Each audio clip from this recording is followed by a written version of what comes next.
This morning I can tell you that we have recovered what we believe is the weapon that was used in yesterday's shooting. It is a high-powered bolt-action rifle. That rifle was recovered in a wooded area where the shooter had fled. So the FBI laboratory will be analyzing this weapon.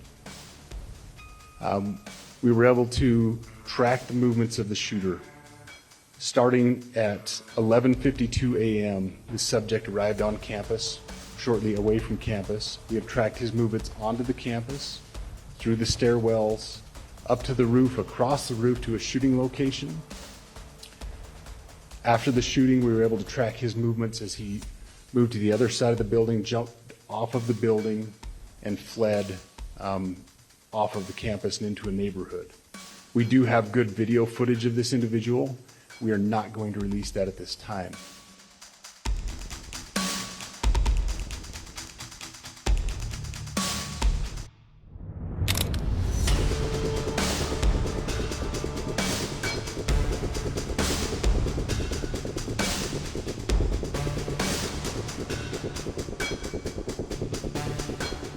The FBI and Utah Department of Public Safety held a press conference to update about the investigation in the assassination of conservative activist Charlie Kirk at Utah Valley University.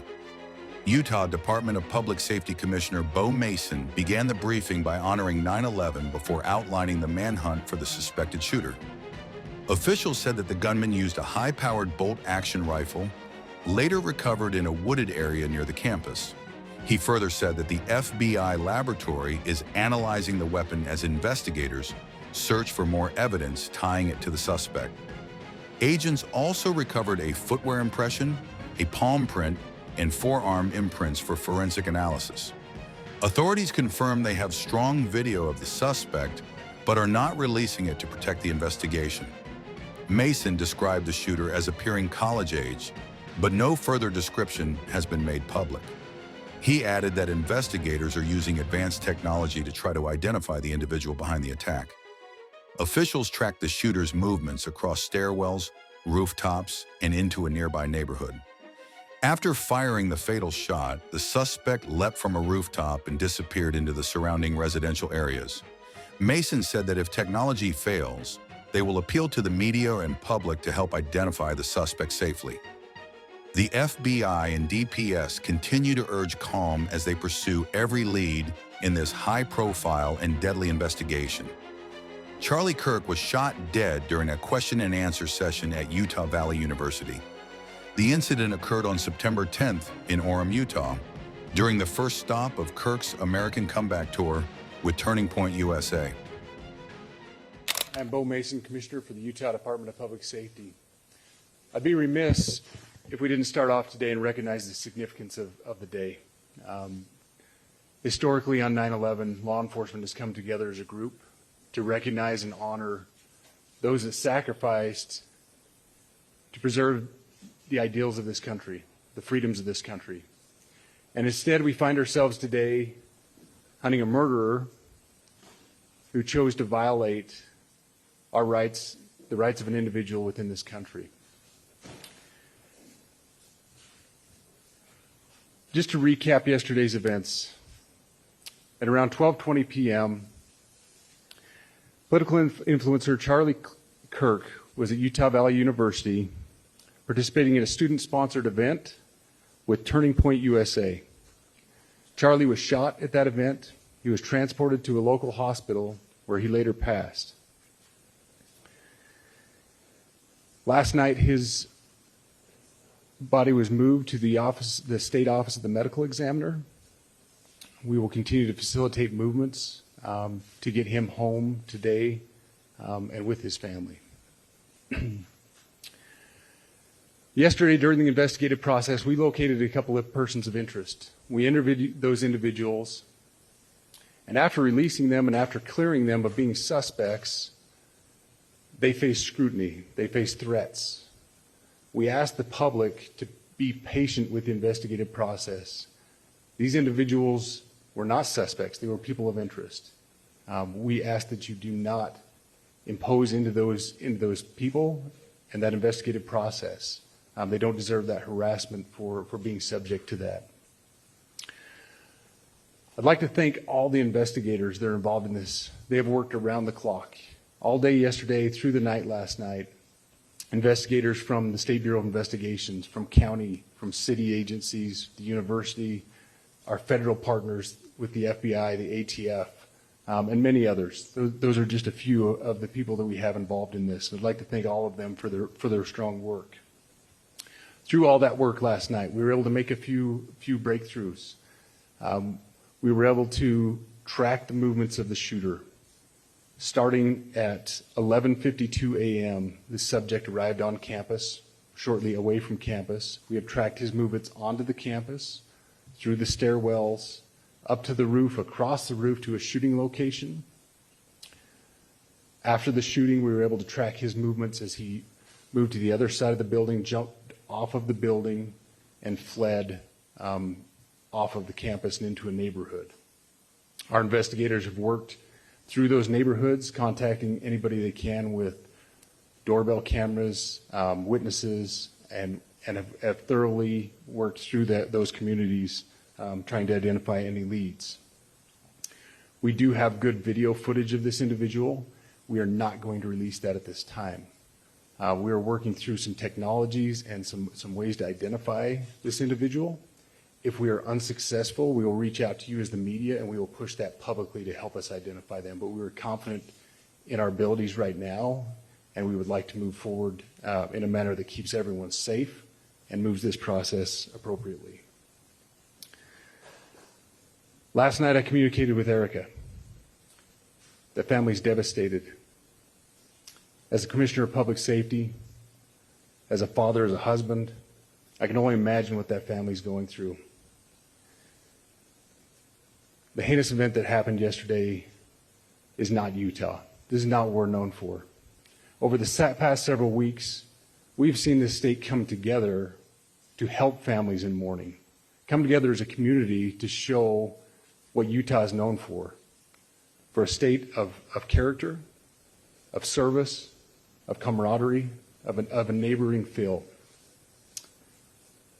We will not stand for what happened yesterday. We are exhausting every lead. We have every officer invested in this, every investigator, every local agency. The outpouring of support from the law enforcement community has been astounding. We are investing everything we have into this, and we will catch this individual. Having walked through the crime scene, through the hallways of this school, through the classrooms, I can't imagine what the people on scene felt as well. A horrific event where some of them barricaded in classrooms, some of them ran in fear.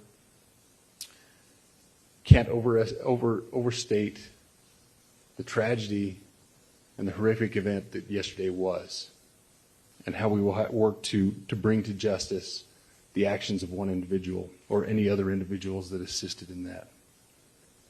Our state has gone through a lot, and we will come out successful. With that, I'll turn the time over to Special Agent Bowles.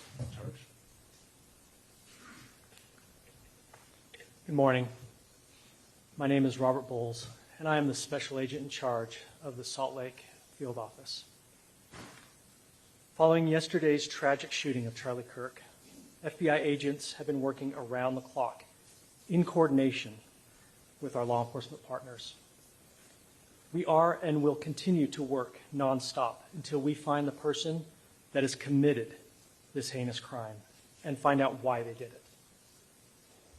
This morning I can tell you that we have recovered what we believe is the weapon that was used in yesterday's shooting. It is a high-powered bolt-action rifle. That rifle was recovered in a wooded area where the shooter had fled. The FBI laboratory will be analyzing this weapon. Investigators have also collected footwear impression, a palm print, and forearm imprints for analysis. Now, I understand there are a lot of questions about motive. I assure you that all leads, tips are being fully investigated. As of this morning, we have received more than 130 tips. We thank the community for that. The FBI has brought every resource to bear, and we will continue to do so throughout the course of this investigation. The FBI's mission is to protect the American people. It's to uphold the Constitution of the United States. Any attack on the First Amendment is an attack on the very foundation of our democracy. That is why we will relentlessly pursue this case and the shooter until we find him. We also continue to grieve with the family and the community. It's our community. If you have any video or images from the shooting, we ask you to please submit them to our digital media tip website at www.fbi.gov/Utah Valley Shooting. You can also call the FBI at 1-800-CALL-FBI. We truly rely on the public's help in these types of cases, and no tip is too small or insignificant. Thank you.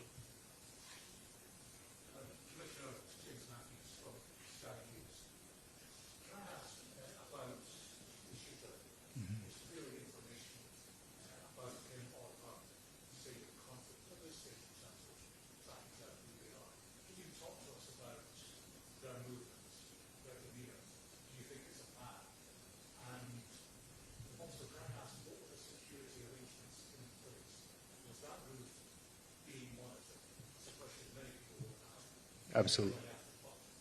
So what I'll release about the suspect is suspect blended in well with a college institution. We're not releasing many details right now, and we will soon. But right now we're not. But that individual appears to be of college age. We are confident in our abilities to track that individual. If we're unsuccessful in identifying them immediately, we will reach out for the public's help and the media's help in pushing those photos. That was a new development overnight, working through the night, studying those cameras. So that's something that's new and that we're working through right now. As far as the security, I cannot speak to that. Neither the Department of Public Safety nor the Federal Bureau of Investigation was involved in the planning or security of this event, and that'll have to be a question later for other agencies.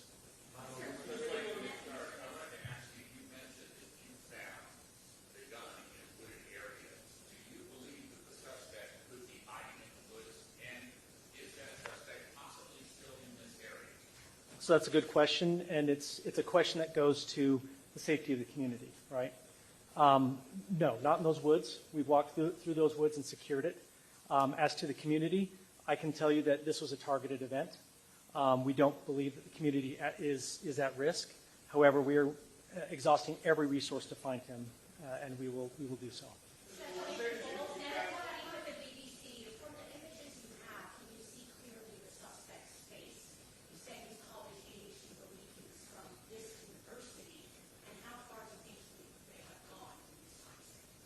So I can't comment specifically on his face or any details such as that, as it's continuing to be a part of the investigation, and again, we'll release that shortly. However, we're doing everything we can to find him, and we're not sure how far he has gone yet, but we will do our best. We have images of the suspect.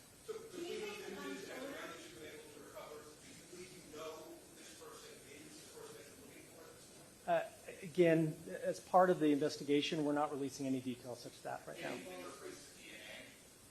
We are exhausting all of our resources to be able to collect those, but that's, again, part of the investigation. Excuse me? We are working on that, but again, part of the investigation that I can't release.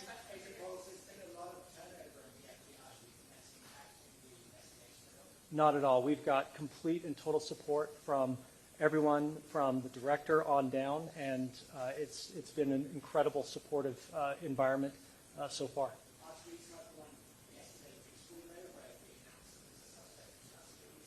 All I can say is that we're working the investigation the best we have with the environment we're given. So, thank you.